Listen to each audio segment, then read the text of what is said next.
అన్నింట సాటి ఆపల నాటి బాలచంద్రుడి కన్నా అన్నిట మేటి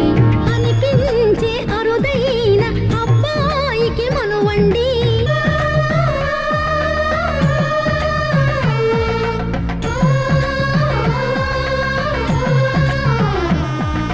తెలుగింటి పాల సంద్రము కనిపించిన